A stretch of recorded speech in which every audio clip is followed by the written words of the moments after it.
মহিলা করে। শুধু ভালো আমলের হাদিস বলবো আজকে। 4টে কাজ।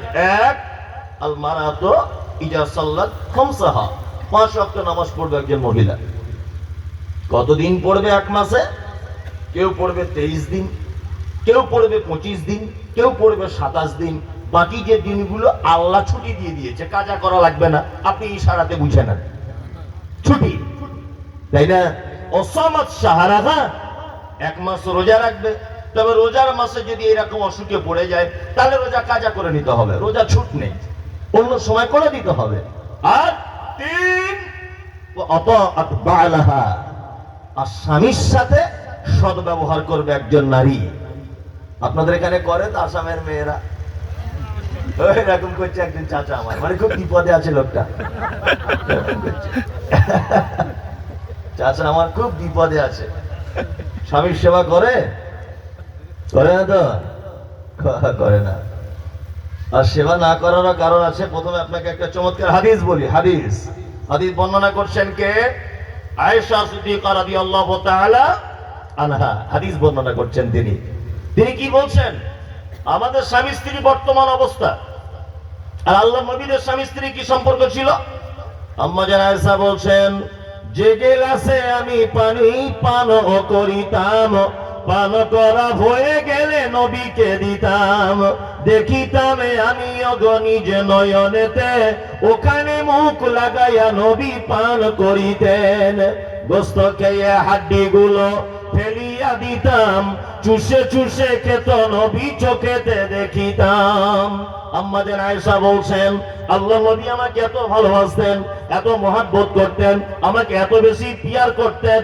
আম্মা জান আয়েশা বলছেন, যে গেলাসে আমি পানি পান করিতাম, পান করা হয়ে গেলে নবীকে দিতাম, দেখিতাম আমি নিজ নয়নেতে, ওখানে মুখ লাগাইয়া নবী পান করিতেন।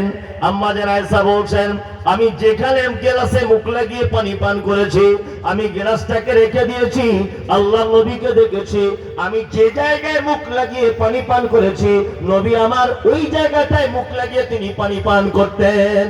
আম্মা জান আয়েশা বলছেন, আমাদের বাড়িতে পরপর 3 দিন কোনদিন চুলোতে আগুন জ্বলতো না। আমাদের অবস্থা এতটাই খারাপ ছিল, কিন্তু যদি আমাদের বাড়িতে কেউ গোস্তের হাদিয়া যদি পাঠিয়ে দিত, আমি অল্প বয়সের মেয়ে, গোস্তটা ভালো করে রান্না করতাম।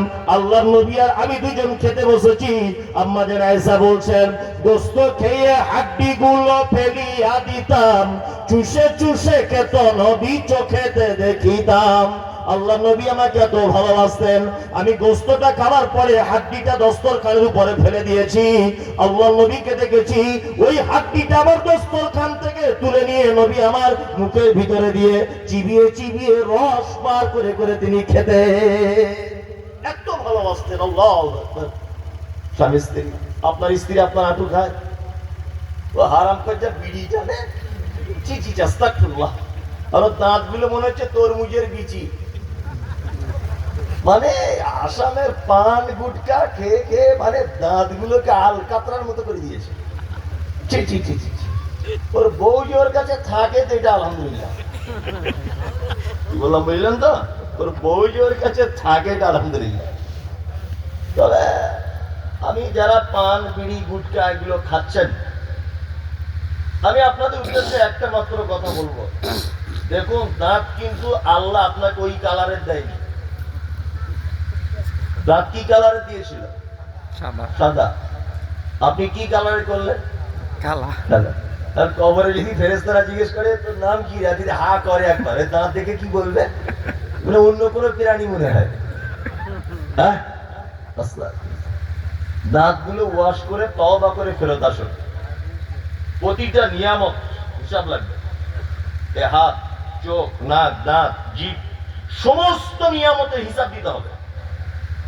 আচ্ছা বলুন তো, গলায় দড়ি নিয়ে মারা গেলে পাপ হয় না নেকি হয়? পাপ। আর কেউ বিষ পান করে মারা গেলে পাপ।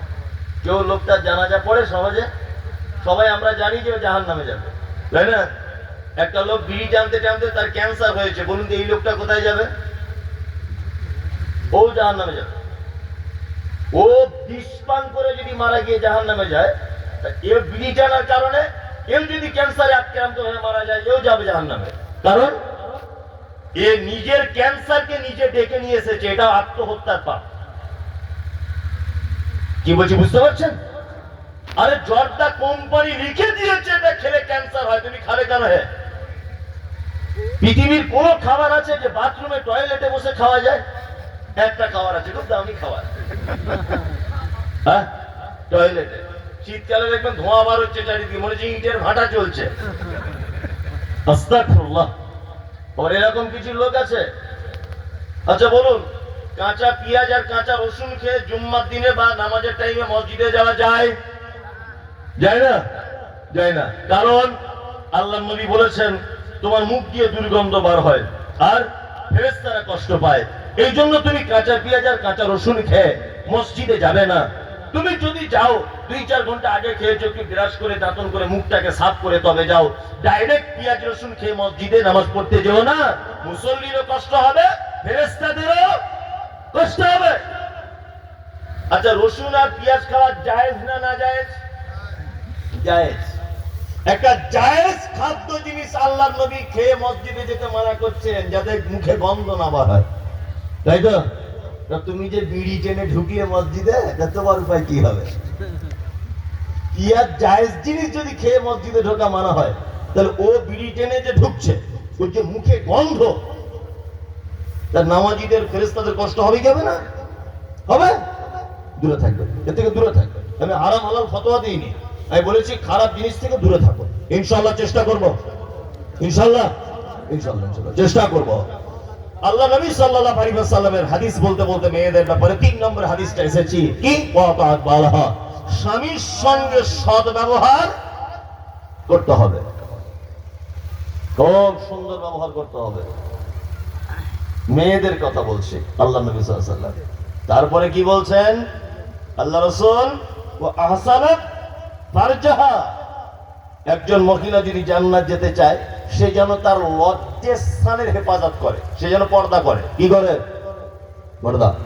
পর্দা তো আসামে মনে হচ্ছে আছে, আছে, আলহামদুলিল্লাহ পর্দা আছে। কেন আমি দেখে বুঝতে পারলাম যে আমি ওইখান থেকে হেঁটে হেঁটে হেঁটে এতটা এলাম, মেলা টালা সব পার হলাম, দোকান টোকান পার হলাম, কিন্তু কোনো মহিলাকে দেখতে পেলাম না। তার মানে এখানকার মহিলারা যথেষ্ট সচেতন, আলহামদুলিল্লাহ আলহামদুলিল্লাহ। মেয়েদেরকে পর্দাতে রাখবেন, আপনার স্ত্রীকে পর্দাতে রাখবেন, কারণ আল্লাহ নবী সাল্লাল্লাহু আলাইহি ওয়াসাল্লাম তিনি বলেছেন কুল্লুকুম রাইন ওয়া কুল্লুকুম মাসউলুন আন রায়াতিহি, প্রত্যেক বাড়ির অভিভাবক কিয়ামতের মাঠে জবাবদিহিতার কাঠগড়ায় দাঁড়াতে হবে।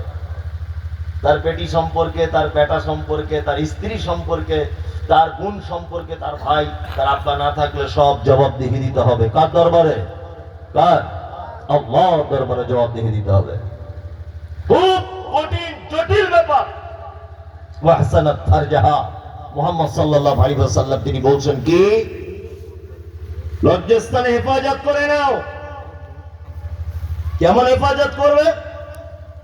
ইসলামে পর্দা কত গুরুত্বপূর্ণ বিষয়, আপনাকে ছোট্ট একটা আমার নিজের কথা বলে আপনাকে বোঝাই। আমার স্ত্রীর বাচ্চা কাচ্চা হয় না, এটা অরিজিনাল নয়, বোঝানোর জন্য বলছি। আমার বউ শুনলে খুব রাগ করবে, এটা আমি বোঝানোর জন্য বলছি। আমার স্ত্রী বাচ্চা কাচ্চা হয় না, পর্দা বোঝাচ্ছি। তো আমার স্ত্রী আমাকে বলছে, হুজুর আপনি তো আসাম ত্রিপুরা বিভিন্ন জায়গায় ঘোরেন, তো একটা বাচ্চা কেউ ভালো বিক্রি করে না, আপনি আমার জন্য কিনে আনবেন। আল্লাহ, এটা বেশ ভালো জিনিস। আচ্ছা ঠিক আছে, দেখবো। আমি কলকাতার কোন একটা হসপিটাল থেকে তার জন্য একটা বাচ্চা কিনে নিলাম, ছেলে বাচ্চা, ছেলে। বাচ্চাটা কেনার পরে আমার স্ত্রী ওকে মানুষ করে, ওর বুকে তো দুধ নেই। মানে মেয়ে প্রেগনেন্ট হবে তবে তো বুকে দুধ আসবে, ওর বুকে দুধ নেই, পাউডার দুধ আমি ফার্মেসি থেকে কিনে ওকে খাওয়াই। আস্তে আস্তে বড় হচ্ছে, আমার স্ত্রী ওকে কোলে জড়িয়ে নিয়ে ঘুমায়, বুকে নিয়ে আদর করে। ও স্কুলে যেতে শিখেছে, আমার স্ত্রী যখন স্কুলে যায় তখন ওর মুখে চুম্বন করে, আমার মুখে চুম্বন দেয়। আস্তে আস্তে আস্তে আস্তে ছেলেটা বড় হলো, আমার স্ত্রীকে মা বলে ডাকে, আমাকে আব্বা বলে ডাকে। ছেলেটার গোঁফ উঠেছে, দাড়ি উঠেছে, সাবালক হয়ে গেছে। বলুন তো এবার আমার স্ত্রীর সঙ্গে ওই ছেলেটার পর্দা আছে না নেই? আছে। মা বলে ডাকছে, কিন্তু পর্দা আছে, আছে। কারণ ও যদি আমার স্ত্রীর বুকের এক ফোঁটা দুধ যদি পান করে নিত তাহলে পর্দা থাকতো না। ও যে আমার স্ত্রী বুকের দুধ পান করতে পারেনি, এই জন্য ওর জন্য পর্দা ফরজ। আজকে জলসা হচ্ছে, আপনার খালাতো বোনের বিয়ে হয়েছে এই গ্রামে, বা আপনাদের পাড়ার একটা মেয়ের বিয়ে হয়েছে এই গ্রামে, তার নাম মাসকুরা। তার মামা ফোন করে বলছে, মাসকুরা আপন মামা ফোন করে বলছে, মাসকুরা তোদের গ্রামে জলসা, তোদের বাড়িতে আজকে যাব। বক্তা মমতাজুল ইসলাম বেঙ্গল থেকে আসছে, তার বক্তব্য শুনবো। আর জামাই কি বাড়িতে আছে? বলছে জামাই বাড়িতে নাই। দুলা ভাই জামাই বাড়িতে নাই, মামা যদি হয় আসতে পারবে, কোনো সমস্যা নাই। কিন্তু বন্ধুরে আমার, আপন দাদু যদি হয় ওই মেয়েটার বাড়িতে আসতে পারবে, স্বামী বাড়িতে থাক আর না থাক কোনো সমস্যা নাই। কিন্তু যদি ওর চাচাতো ভাই ফোন করে বলে, মাসকুরা তোদের বাড়িতে আমি যাব, দুলা ভাই বাড়িতে আছে কি না বল। এ বলছে দুলা ভাই বাড়িতে নাই। মাসকুরাকে বলে দিতে হবে, ভাই রে প্রয়োজনে তোর বাপকে পাঠা, তোর বাপ আমার আপন চাচা, তার সাথে আমার পর্দার কোনো বিধান নাই। কিন্তু আল্লাহ বা তার নবী তোর চাচাতো ভাই হিসাবে তোর সঙ্গে আমার পর্দাকে ফরজ করে দিয়েছে। ওই জন্য তুই আমার বাড়িতে আসতে পারবি না, তোর সঙ্গে ফোনে কথা বলাটাও আমার জন্য বৈধ হবে না। বৈধ নয়। চাচাতো ভাই, মামাতো ভাই, খালাতো ভাই সব চলবে না। এখন একটা নতুন কুটুম উঠেছে, আপনাদের এখানে আছে কি জানি না। নতুন বৌমা বাড়িতে আছে, নতুন বৌমা বাড়িতে আছে, বাড়িতে আছে নতুন বৌমা। তো হঠাৎ করে একটা লোক এসেছে, এসে বলছে স্বামীমা এটা তোমাদের বাড়ি? বলছে হ্যাঁ এটা আমাদের বাড়ি। বলছে মামা বসো বসো বসো, নে বসতে দিয়েছে। তা মেয়েটা শাশুড়ি ওকে জিজ্ঞেস করছে, স্বামীমা তুমি যে একে মামা বলছো এটা তোমার কেমন মামা গো, বিয়েতে আসেনি নাকি, চিনতে পারছি না। বলছে মামা বলতে এটা আমাদের গ্রামে একটা হাঁড়িওয়ালা ফেরি করে হাঁড়ি বিক্রি করে, আমার মা ছোটবেলা থেকে ওকে ভাই বলে ডাকে, তাই আমি ওকে মামা বলি। তোমার এই মামার পাছার চামড়া তুলতে হবে। কে তোমাকে এরকম মামা বলতে বললো? এই কে তোমাকে এরকম মামা বলতে বললো? নিজের মায়ের সঙ্গে যে মামার সম্পর্ক আছে এটা মামা, তার সঙ্গে আপনি গুয়াহাটি বেড়াতে যেতে পারেন ভাগিনা, কোনো সমস্যা নেই। কিন্তু খালুর মোটর সাইকেলে চাপা যাবে না। খালু পরের বেটা, ওর সঙ্গে পর্দা ফরজ। খালু পরের বেটা, খালার সঙ্গে তোমার মায়ের রক্তের সম্পর্ক আছে, খালু তো অন্য জনের বেটা। হ্যাঁ, মামার সঙ্গে তোমার মায়ের রক্তের সম্পর্ক আছে, চাচার সঙ্গে তোমার বাপের রক্তের সম্পর্ক আছে, পর্দা নাই। কিন্তু খালু, তুমি খালুর মোটর সাইকেলে কোথাও যেতে পারবে না, পর্দা ফরজ। কি বলছি বুঝতে পারছেন? পর্দার ব্যাপারে মাথায় রাখবেন, মুহাম্মদ সাল্লাল্লাহু আলাইহি ওয়াসাল্লাম তিনি বলছেন কি, আহসানাত ফারজাহা, মহিলারা তোমরা নিজের লজ্জাস্থানকে হেফাজত করবে। আজকে তো সারা বেহায়া নারীতে গোটা সমাজ ছেয়ে গেছে, ছেয়ে গেছে না? হয়তো আপনাদের এখানে নয়, মোবাইল খুললে আপনি ইনস্টাগ্রামে যান, ইউটিউবে যান, ফেসবুকে যান, নারী আর নারী, নারী না। রাগ করো না বলছি আমি, শোনো দিয়া মন, আর কেমন এতে মোদের ঘরে নারীর আগমন। যতই করো নামাজ রোজা দেখাও পরেজগারি, বাজারেতে কিনলে শাড়ি সঙ্গে পাবো নারী। আসল নারী মা খাওয়া এলো দুনিয়াতে, ওই নারী হতে এত নারী হিসাব কে বা রাখে। বর্তমানে দেখি শুধু নারীর আমদানি, আর নারী পটে ব্যবসা চালায় হাজারো দোকানি। মৌলবীও মৌলানার গাজী গাজী ভাই, বর্তমানে নারীর হাতে বাঁচার উপায় নাই। রেডিও টেলিভিশন আর সিনেমা হলে দলে দলে যাচ্ছে পুরুষ নারী আছে বলে। দেশলাইটা হাতে নিয়ে ঠুকতে যাব কাঠি, ঠোকার আগে তার উপরে আছে নারীর পাটি। নববর্ষের দিনে দেখো হাজার দোকানদার নারী মার্কা ফটো দিয়ে দিচ্ছে ক্যালেন্ডার। বাজারেতে চা বিস্কুট আনবে সবাই কিনে, সেটাই দেখো নারীর ফটো বিস্কুটের ওই টিনে। আলকাতরা টিনে দেখো নারীর ফটো আছে, বেশি দামে আলকাতরা বিক্রি হবে বলে পানের সঙ্গে জর্দা খায় 300 পাতির কোটো, আর সেটাই দেখো আছে ওগো আছে নারীর ফটো। সাইকেলের ওই সামনের চাকায় মার্কেটের ওই নিচে সেটাই দেখো বাদানাইক নারীর ফটো আছে। ইফকো কিনুন, পটাশ কিনুন, রাসায়নিক সার, তার বস্তার উপরে দেখতে পাবে নারীর পিকচার। তোর বউকে যায় না দেখা যায় না রাস্তাঘাটে, আর ওই বউকে দেখবে সবাই ভোটের তালিকাতে।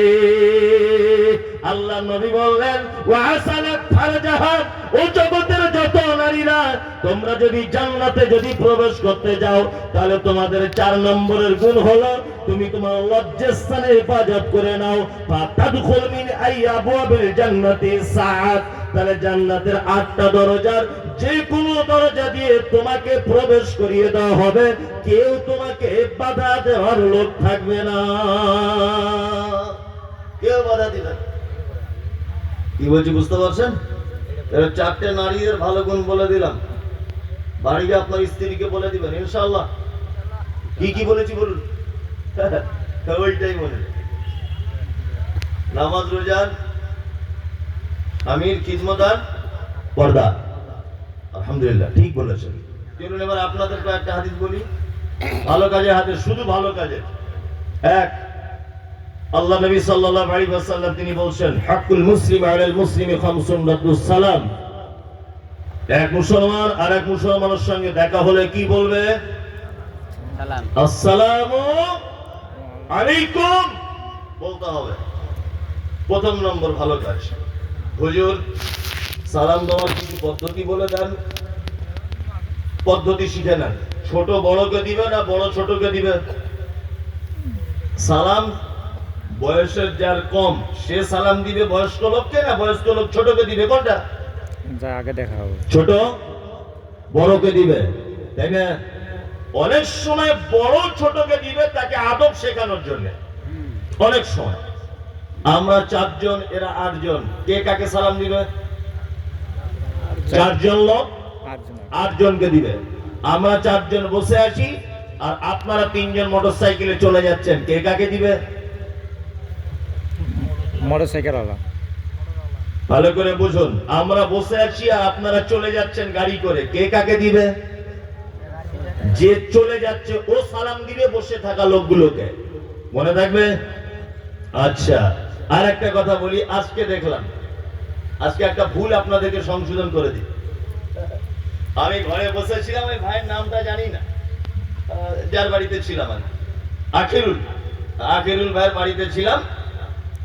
আমি ভাত খাচ্ছি আর সেই সময়তে একটু কমিটির কিছু লোক আমার সঙ্গে, এরা ছিল, এরা আমার সঙ্গে দেখা করতে গেছে সব। ভালো, এদের ভিতরে একজন ঢুকে বলছে আসসালামু আলাইকুম, আর 4 জন বলছে তুই ভাত খাচ্ছে সালাম দিবি কেন? বুঝুন মানে ইসলামটা কেমন লাড্ডু বানিয়ে দিয়েছে দেখুন। তারপরে এরাই বলছে হুজুর আসতে অসুবিধা হয়নি তো? রাস্তা খুব খারাপ না? হ্যাঁ রাস্তা খুব খারাপ। কতক্ষণ লাগলো হুজুর? আচ্ছা আপনারা গাড়ি পাঠিয়েছিলেন, লাগলো প্রায় 7 ঘন্টা। আর আমি বলছি আমি যদি আগে জানতাম এরকম অবস্থা আমি আসতাম না, হয়তো না জেনেই চলে এসেছি। আমি জানি হয়তো এয়ারপোর্ট থেকে 1 ঘন্টা 1.5 ঘন্টা লাগবে এরকম কিছু, 7 ঘন্টা আসতে হবে এটা আমার তো জানা ছিল না। তা যাই হোক এসেছি, আলহামদুলিল্লাহ এসে ভালো লাগছে, তার জন্য নয়। তা আমাকে বলছে হুজুর, আমি জিজ্ঞেস করলাম আপনার এখানে গরুর গোস্ত কত কেজি? বলছে 500 টাকা। আর আখিরুল ভাই বলছে আমি যে গোস্তটা নিয়েছি এটা 600 টাকা। তাই এর গল্প হচ্ছে, তারপরে অনেক গল্প হলো ওদের সাথে। ভাত খাচ্ছি আমি তখন, তাহলে ভাত খেতে খেতে হুজুর আপনার বয়স কত? হুজুরের গোস্ত 600 টাকা কেজি। হুজুর রাস্তার অবস্থা কেমন? হুজুর যেতেও কিন্তু এরকম কষ্ট হবে। হুজুর প্লেন লেট করেনি তো? হুজুর আমাদের এখানে কিন্তু একটু মেয়েদের ব্যাপারে ওয়াজ করবেন। সব কথা বলা যাচ্ছে ভাত খেতে খেতে, আর আসসালামু আলাইকুম এটা বলা যায় না। তোমার মাথাতে গোবর কে ঢোকালো? এই তোমার মাথাতে গোবরটা কে ঢোকালো? আসসালামু আলাইকুম মানে আল্লাহ তোমার উপরে শান্তি বর্ষণ করুক। হুজুর কি দিয়ে ভাত খাচ্ছেন এটা বলা যায়, কোন গাড়িতে এসেছেন এটা বলা যায়, আর আল্লাহ আপনার উপরে হুজুর শান্তি বর্ষণ করুক এটা বলা যায় না। এইটা আজকে থেকে অন্তর থেকে মুছে দেন। ভাত খেতে দেন, নাঙল চালান, যে অবস্থায় থাকেন, আসসালামু আলাইকুম। ও সুবিধা মতো উত্তর দিবে, ভাত খেতে খেতে সুবিধা হয় তাহলে পরে দিবে। ভাত খেতে খেতে তরকারিটা লবণ হয় না, খুব ঝাল, সব বলা যায়। আর তোমার উপরে শান্তি বর্ষণ হোক এটা বলা যায় না। এটা হাদিস কোরআন নয়, এটা আমাদের দিন দিন চলে এসেছে, এরকম ভাবেই চলছে কর্মী গাড়ির মধ্যে আর কি। কি বললাম বুঝলেন? আল্লাহু আকবার। আপনাকে এবার আর একটা কথা বলে দিই, সালাম সবাইকে দিবেন ইনশাআল্লাহ, ইনশাআল্লাহ। শুধু বউকে দেওয়া যাবে? যাবে। আমরা দিই, সত্যি কথা বলি। আল্লাহ ব্যাপার হচ্ছে বউকে সালাম দেওয়া যায়। আমার মাদ্রাসায় একটা বাংলা মাস্টার আছে, বুঝলেন, বাংলা টিচার আছে। তো ও বিয়ে করেছে, তোকে আমি জিজ্ঞাসা করছি, তুমি তোমার স্ত্রীকে সালাম দাও? বাংলা মাস্টারটা, তোমার স্ত্রীকে তুমি সালাম দাও? তো বলছে হুজুর দিই না, লজ্জা লাগে খুব। তা ও আমাকে দেখে খুব ভয় করে। তো আমি ওকে বলছি, এই তুমি তোমার স্ত্রীকে দেখলে অন্তত সালামটা দিবে। এর পরের বারে যখন আমি মাদ্রাসায় ঢুকবো, আর আমি মাদ্রাসায় ঢুকে গেলে সব মানে প্রধান শিক্ষক, ছাত্র, মানে একদম কথা সব বন্ধ হয়ে যায়, ভয় করে আর কি। যাই হোক, সম্মানও করে। তা মাস্টার আমি এখানে বসে আছি চেয়ারে, ওদিক থেকে ঘুরে যাচ্ছে।